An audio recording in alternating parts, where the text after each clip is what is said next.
Assalamualaikum warahmatullahi wabarakatuh. Perkenalkan, nama saya Jumaira dari PAUD 18A. Baik, terlebih dahulu saya akan menjelaskan tentang pengertian penelitian kualitatif deskriptif.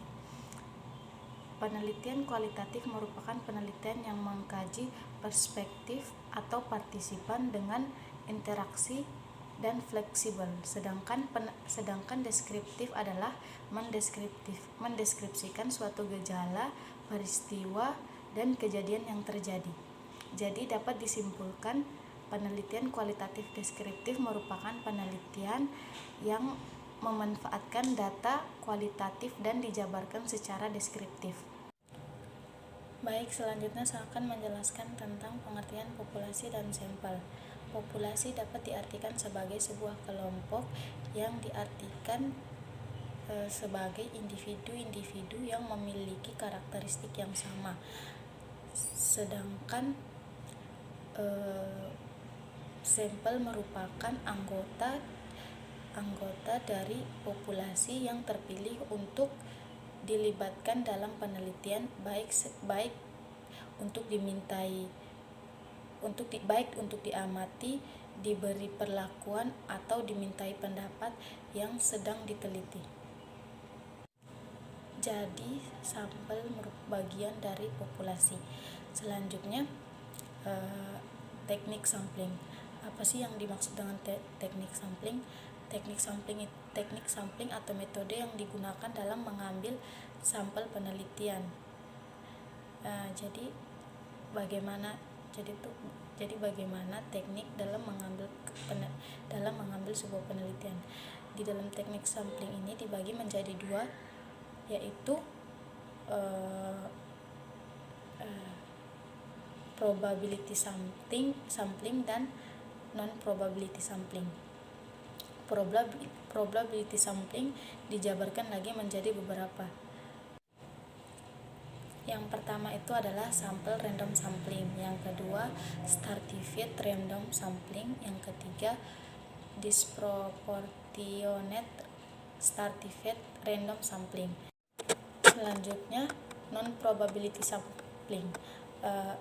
Dia juga dijabarkan jadi beberapa. Yang pertama itu sampling sistematis, yang kedua sampling kuota, yang ketiga sampling insidenta, yang keempat sampling proposif, yang kelima sampling jenuh, dan yang keenam snowball sampling. Dalam penelitian kualitatif itu tidak menggunakan populasi, karena pada penelitian kualitatif berangkat dari kasus tertentu yang ada pada situasi sosial tertentu, dan hasil kajiannya tidak akan diberlakukan ke populasi, tetapi ditransfer ke tempat lain pada situasi sosial yang memiliki kesamaan dengan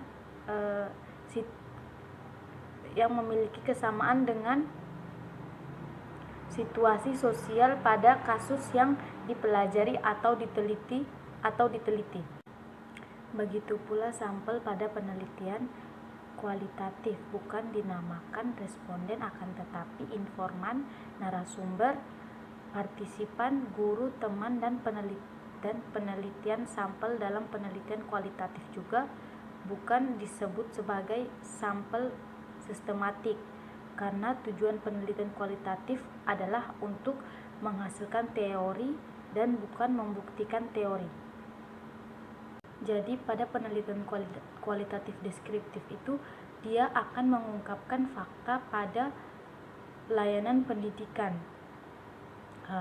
melalui menggunakan narasumber, wawancara, observasi, dan sebagainya. Dalam konteks penelitian kualitatif, penelitian sampel lebih tepat tidak didasarkan pada teknik menarik sampel, peluang, atau probability sampling. Hal ini disebabkan karena penelitian kualitatif melihat pada proses sampling sebagai parameter populasi yang dinamis. Hal ini juga dapat dipahami karena kekuatan dari penelitian kualitatif terletak pada kekayaan informasi yang dimiliki oleh responden dari kasus yang diteliti. dan kemampuan analisa peneliti. Artinya, dalam penelitian kualitatif, masalah yang dihadapi dalam penarikan sampel ditentukan oleh pertimbangan-pertimbangan peneliti berkaitan dengan perlunya memperoleh informasi yang lengkap dan mencukupi sesuai dengan tujuan atau masalah peneliti. Jenis teknik penentuan sampel yang lazim digunakan dalam penelitian kualitatif khususnya peneliti pemula adalah penarikan sampel berdasarkan tujuan, proposive sampling dan snowball sampling. Karena seperti yang diuraikan di atas adalah memilih kasus yang kaya akan informasi untuk diteliti secara lebih mendalam. Baik, wabillahi taufiq wal hidayah. Wassalamualaikum warahmatullahi wabarakatuh.